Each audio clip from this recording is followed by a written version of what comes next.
persilakan kepada Pak Menteri.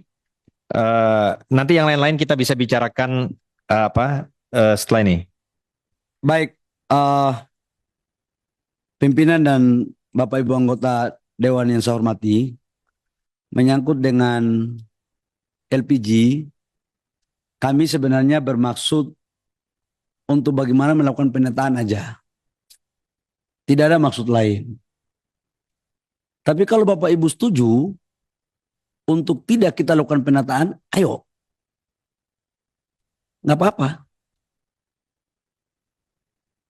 Jadi kalau Bapak-Bapak setuju untuk tidak usah melakukan penataan dengan pola yang seperti ini, nggak apa-apa, kita nggak usah tata, kita jalan aja apa adanya. Kita setuju nggak? Kalau setuju, sepakati. Kalau nggak apa-apa, saya akan sampai kepada Presiden. Tadi PDI Perjuangan sudah setuju, Pak. Gimana? PDI Perjuangan sudah setuju. Tinggal Bapak tanya sama fraksi yang lain. Nggak, artinya, saya mau sampaikan ini beban berat juga. Tapi ini adalah keberanian kita untuk membuat keputusan. Tidak ada barang atau sesuatu yang kita memperbaiki yang tidak seharusnya itu mulus. Pasti ada dinamika. Tapi dinamika ini pilihannya kita mau memperbaiki atau tidak. Risikonya ada. Dan yakinlah, insya Allah apa yang kita lakukan ini untuk kebaikan. Karena apa? Ini barang nggak ada yang langka, semua stok ada. Stok LPG untuk 3 bulan ke depan itu lengkap ada.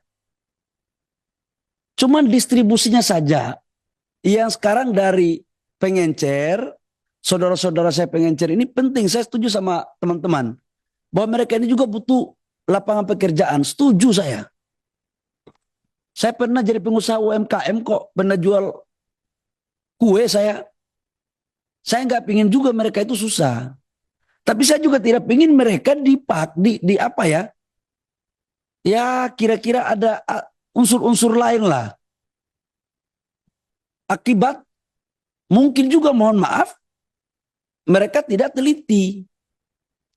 Bapak Ibu kan sudah tahu bahwa terjadi oplosan banyak-banyak. Ini kalau kita biarkan uang 87 triliun ini nyampe. Itu aja kalau saya. Itu satu.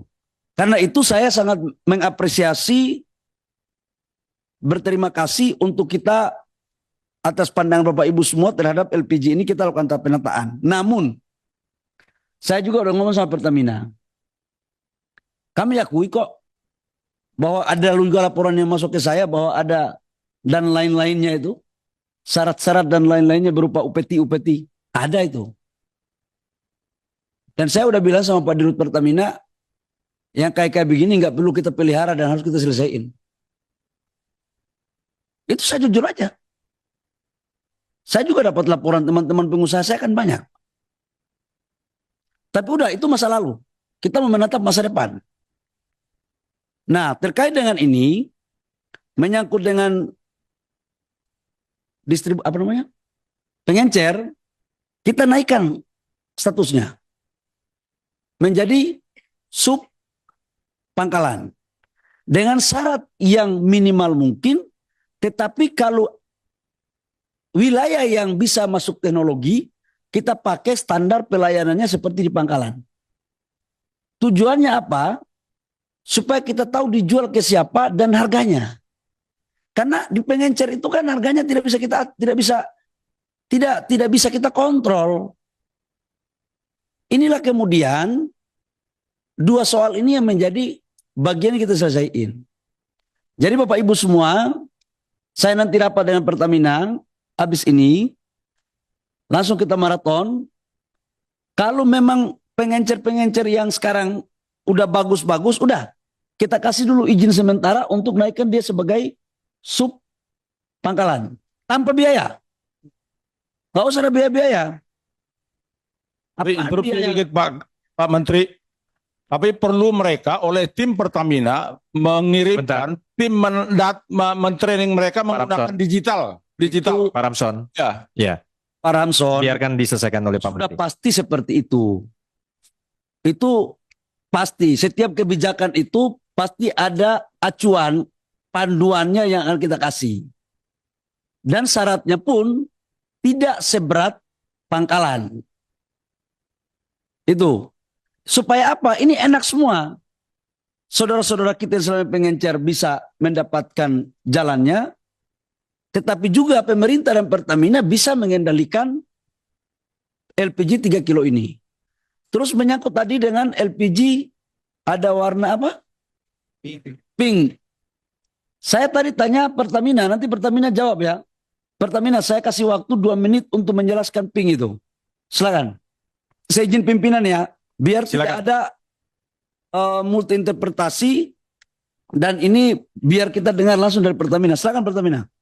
Baik, pimpinan Komisi 12, Bapak Ibu anggota Komisi 12, Bapak Menteri, Bapak Ibu sekalian, pada kesempatan ini kami menyampaikan bahwa pada saat ini Pertamina hanya menjual untuk yang non subsidi hanya kemasan 5,5 kilo dan 12 kilo. Jadi tidak ada 3 kilogram yang berwarna pink yang non subsidi. Itu pernah ada pada tahun 2018 ketika sedang melakukan uji pasar. Dan itu juga hanya dilakukan selama 6 bulan, yaitu 2.000 tabung di Jakarta dan 1.000 tabung di Surabaya. Untuk melihat pasar kepada kalangan menengah yang tentunya tidak disubsidi dan mendapatkan ukuran yang jauh lebih kecil. Namun itu adalah tahun 2018 sehingga kami sampaikan berita itu adalah berita hoax. Yang kedua, Pak Menteri izin menambahkan juga, tentunya Pertamina adalah aset bangsa yang kita banggakan juga semua. Untuk itu, apabila ada kegiatan atau praktek-praktek yang berlangsung di Pertamina yang tentunya mencari keuntungan dengan harus membayar dengan biaya-biaya tertentu, mohon untuk dilaporkan, akan kita sikat habis, Pak. Terima kasih. Ketua.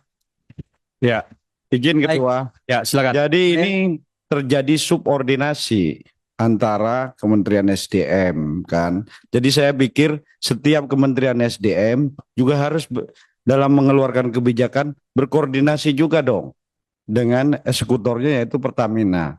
Pertamina kan penugasan. Ini anggaran subsidi ini melekat di SDM. Jadi ada hal-hal semacam ini. Jadi kasihan juga ntar Pertaminanya yang salah. Seolah-olah Pertamina yang merusak rantai pasok terhadap masyarakat. Jadi ini tolong Pak Menteri, bukan karena Pak Simon separtai dengan saya, tapi saya harus bela juga. Jangan juga kebijakan Menteri SDM tanpa koordinasi diberitahukan, sama kayak tadi kan. Ternyata Pertamina membantah kan. Terkait juga pengecer juga. Yang digebukin Pertamina kan. Di lapangan seolah-olah Pertamina yang salah kan. Ketika ada kelangkaan padahal ininya apa LPG-nya ada gitu loh. Jadi saya pikir ke depan ini Dirjen Migas baru, tolonglah regulator dan eksekutor itu saling berkoordinasi gitu loh. Jangan jalan masing-masing. Itulah butuhnya kita koordinasi antar sesama itu. Pimpinan, saya boleh lanjutkan dulu pimpinan? Ya, silakan Pak. Baik, itu sekedar penjelasan tambahan. Kami dengan Pertamina selalu koordinasi, nggak ada yang tidak dikoordinasikan. Semuanya berjalan baik, bahkan saya sama Pak Simon ini hampir tiap hari kita ngobrol. Pak Rifa itu dengan dirjen saya ngobrol terus sampai saya mau ke sini aja masih telepon Pak Rifa. Jadi Pak Bambang, insya Allah semua ini dalam kerangka yang baik. Sebenarnya di antara kami koordinasinya bagus. Contoh menyangkut dengan 3 kilogram. Memang Pertamina nggak pernah mengeluarkan. Itu 2018. Tapi ini kan di seolah-olah bahwa ada. Nah jawabannya seperti apa teman Bapak Ibu semua udah tahu. Bahwa memang ada yang tidak nyaman ketika kita mau tertibkan proses untuk pendistribusian daripada pengencer. Tapi kita sayangi, kita hormati pengencer dan pasti kita akan memberikan yang terbaik untuk rakyat kita. Yang berikut menyangkut dengan DMO.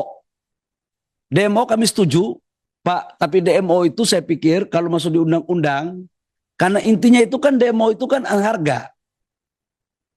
Jadi saya pikir itu bisa dibicarain aja, nggak ada masalah. Menteri, izin Pak Pimpinan.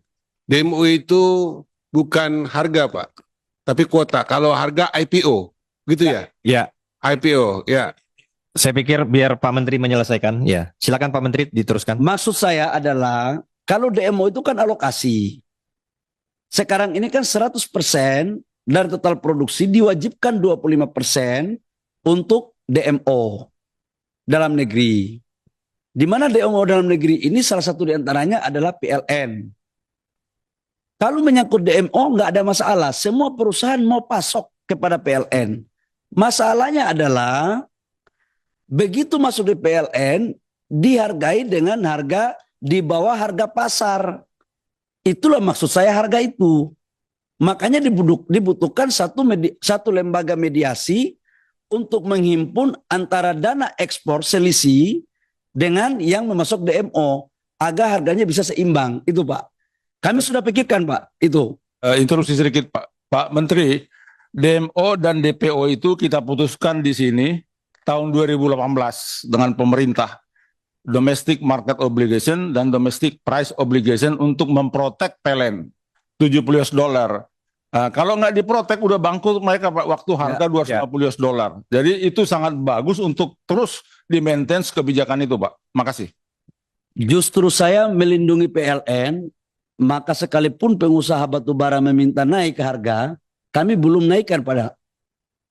Kalau enggak, PLN ini lewat ini. Kami berkomitmen Pak untuk menjaga semua BUMN agar tetap survive. Izin Pak Menteri, jadi kami sebenarnya agak sepakat lah dengan usulan dimasukkan di Undang-Undang Minerba terkait DMO itu kan. Kalau kita tarik lagi ke pasal 33 kan jelas tanah, air dan seisinya itu dikuasai negara dan dipergunakan semaksimalnya untuk hidup hajat orang banyak. PLN itu salah satu badan usaha yang dimandatkan oleh negara untuk memberikan satu fasilitas atau kebutuhan dasar yaitu listrik. Jadi saya pikir kalau kami berpikir DMO sangat pantas dimasukkan, tidak minimal ya kepada para pengusaha-pengusaha ini berkorbanlah kepada rakyat lain lah, kepada bangsa ini kan. Jangan hanya mau untung aja. Jadi yang jadi sapi perah BUMN lain. Oke, hanya BPTBA. PTBA mensuplai itu hampir 60% kebutuhan ini PLN. Jadi kalau mau fair kayak Adaro, KPC semua itu harus kena. Jadi kewajiban mereka adalah tugasnya untuk memenuhi kebutuhan mereka dulu, negara dulu yang diutamakan. Jangan mereka jualan karena itu ada selisih, Pak.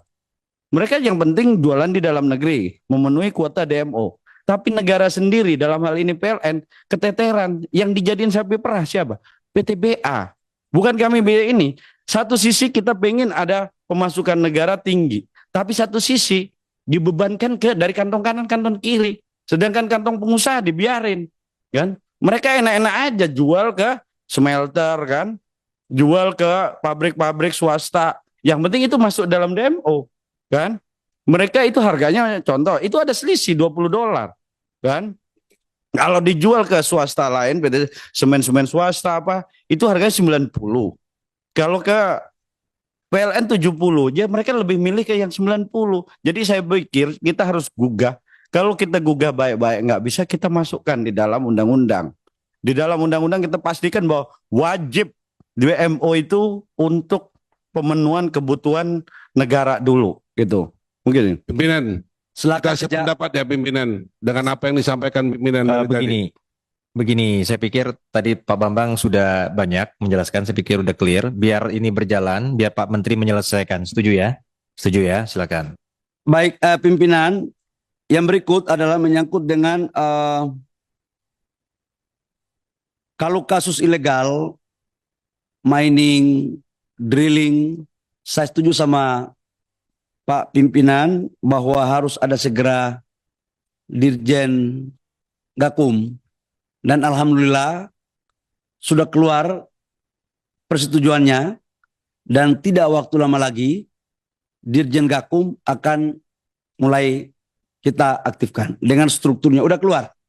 Kemarin udah keluar. Memang selama ini salah satu yang membuat kenapa optimalisasi kerja kementerian dalam rangka pengawasan terhadap illegal mining dan drilling ini tidak bisa dilakukan dengan cepat karena memang instrumen kita yang kurang lemah.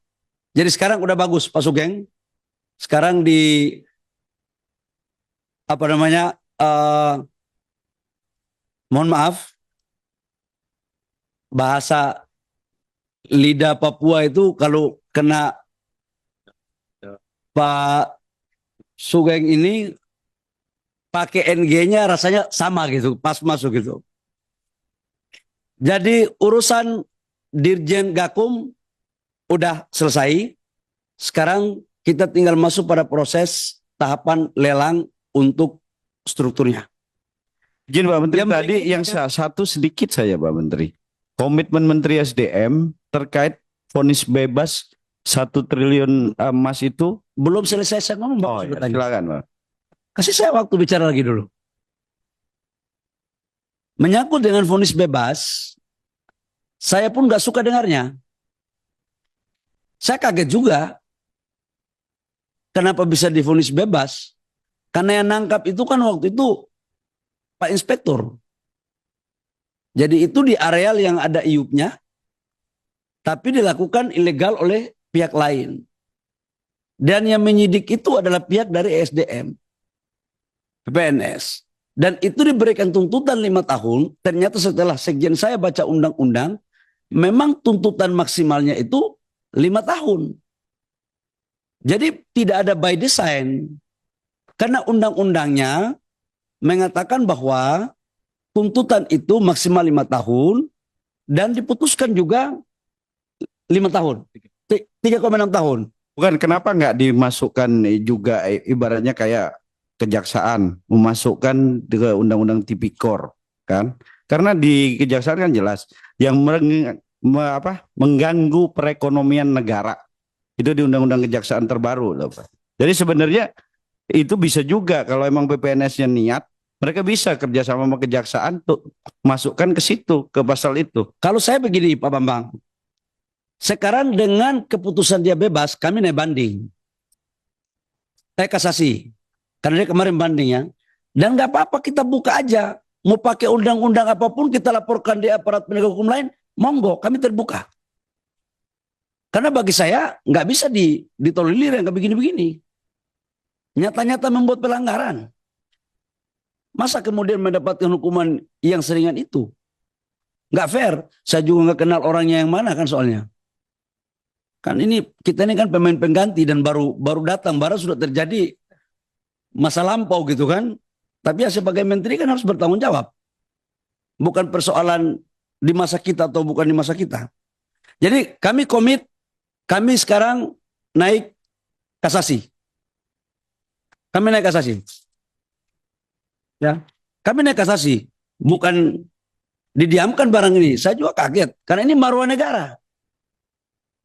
Maruah negara dan kita tidak ingin seperti ini terus. Menyangkut Sebentar, dengan, Pak Menteri izin, kita tambah dulu waktu 15 menit kawan-kawan. silakan. Ya. Itu 30 menit Silakan. nggak apa-apa. Yang berikut menyangkut dengan apa namanya PA dari Jambi. PA dari Jambi yang untuk apa Cina punya itu ya, Petro Cina ya. Saya udah tanya kepala SKK Migas. Hari Rabu saya balik dari Riau sekaligus Bu, yang tadi dari Ibu bilang dari Riau. Bu, saya besok pagi kerokan. Kalau Ibu mau ikut nggak apa-apa. Saya minta nanti Pertamina untuk ikut. Sekaligus Ibu kumpulin saudara-saudara kita yang pernah kerja di Chevron itu. Yang bagus-bagus katanya itu dikumpulin aja. Supaya saya bawa Pertamina untuk kemudian dapat dipertimbangkan agar bisa dimasukkan mereka juga selama kerjanya benar dan bagus. Itu cakep Pak, cakep. Cakep Pak Menteri itu. Menyangkut dengan Siapa? PI, saya balik hari Rabu. Tolong kasih tahu Pak Gubernur datang aja ke Jakarta. Hari Rabu dengan BUMD-nya. Karena Pak Kepala SKK Migas saya sudah tanya dia tadi. Kenapa belum selesai? Ternyata menunggu BUMD dari daerah. Jadi jangan sampai kita kasih 10% kepada orang lain lagi atas nama BUMD. Jadi masalah lagi nih. Ini jujur aja, semangat boleh ada tapi harus beraturan. Jadi jangan sampai maksud lain bikin lain. Ini bahaya kan kita. Jadi kami dengan sangat senang hati, saya sebagai orang daerah pingin sekali untuk itu diberikan. Dan saya janji saya akan selesaikan. Kalau bisa cepat BUMN-nya selesai, Februari ini selesai. Tidak perlu tunggu 2025 akhir. Bisa selesai. Rabu Pak Menteri. Rabu. Rabu ya. Rabu. Makasih Pak Menteri. Biar tambahan untuk makan Saya gizi gratis itu ini. supaya suara di dapil semakin bagus gitu. Yang berikut menyangkut dengan Tuban dan Bojonegoro. Untuk Bojonegoro, terima kasih kami akan perhatikan menyangkut aspek lingkungan, tapi kita akan bangun pabrik metanol di sana untuk substitusi impor. Karena kita itu impor sekarang untuk memenuhi kebutuhan B40 2,3 juta metanol. Jadi kita bangun dari sana, kemudian bahan bakunya juga dari Jawa Timur. Menyangkut lahannya, saya terima kasih atas masukannya. Kami akan panggil investornya. Untuk aspek lingkungannya kami akan perhatikan. Menyangkut dengan Tuban, sampai dengan hari ini saya belum mendapatkan informasi perusahaan mana yang akan mengganti Rosneft. Baru kabar-kabar aja, sampai sekarang saya belum ketemu orangnya. Karena saya biasanya kepada Tuhan saya percaya, manusia butuh data. Jangan sampai informasi yang nggak valid kemudian saya terjebak dengan ketidakvalidan itu. Jadi izinkan saya untuk mencari tahu dulu siapa yang mengganti Rosneft. Yang berikut menyangkut dengan banyak kali nih. HGBT, selebihnya nanti pakai tulis aja menyangkut HGBT. Kami sudah putuskan keberlanjutan HGBT untuk gas dibagi menjadi 2 jenis. Untuk PLN itu HGBT-nya $7. Untuk bahan baku industri seperti pupuk subsidi itu $6,5 dari maksimal $6. Kenapa ini kita naikkan? Karena harga gas dunia sekarang lagi naik dan HGBT ini sebenarnya bagian sweetener dari negara. Jadi ini pendapatan negara yang harusnya diterima oleh negara, tapi untuk merangsang agar industri kita hidup, maka kemudian pendapatan negara itu dipotong untuk kemudian kita kasih harga $6. Supaya juga Bapak Ibu tahu, saya kasih informasi, potensi pendapatan negara yang tidak bisa kita pungut akibat kebijakan HGBT sejak 2020 sampai dengan 2024 sebesar 87 triliun rupiah. Tapi itu terkonversi dengan pajak lain dari hasil hilirisasi. Jadi sebenarnya nggak hilang juga, cuma dia masuk dalam bentuk pendapatan yang lain. Menyangkut dengan BBM satu harga dan LPG, Bapak Ibu semua, saya juga baru tahu, kayak minyak tanah, kayak LPG itu di Papua sama Maluku nggak ada. Ya, jadi bayangkan Menteri SDM dari Papua, kami nggak ada LPG di sana. Minyak tanah pun dibatasi. Harga minyak di Papua tahun 2004, 2005 di Wamena itu Rp23.000 per liter. Di Jawa cuman, mohon maaf, 4.000, 5.000. Tapi kami baik-baik saja. Karena mungkin orang timur ini baik-baik saja begitu kira-kira. Saking baiknya nggak pernah protes ketika ada kenaikan harga. Saya setuju dengan dari Kalimantan tadi. Saya setuju karena itu mungkin bagi daerah-daerah yang tidak ada fasilitas infrastruktur internet teknologinya, kita tidak akan memakai seperti apa yang ada di daerah yang ada fasilitas infrastruktur teknologinya. Itu pasti kita akan lakukan dengan baik. Saya pikir Bapak Ibu semua, hal-hal ini yang perlu kami sampaikan, yang lain-lainnya kami akan jawab tertulis, khususnya menyangkut OSS. Kebetulan saya udah nggak jadi Menteri Investasi, jadi nggak bisa saya jawab karena itu job list daripada Menteri Investasi karena pelayanan via OSS. Saya pikir hanya itu, kurang lebihnya mohon maaf, terima kasih, dan kami berkomitmen pulang dari sini kami akan memperbaiki tata kelola khususnya kerjasama kami dengan Pertamina dalam rangka distribusi LPG yang bersubsidi supaya rakyat kita bisa cepat mendapatkan hasilnya agar mereka tidak antri lagi. Demikian, terima kasih. Wabillahi taufiq wal hidayah. Wassalamualaikum warahmatullahi wabarakatuh. Shalom, salam sejahtera untuk kita semua.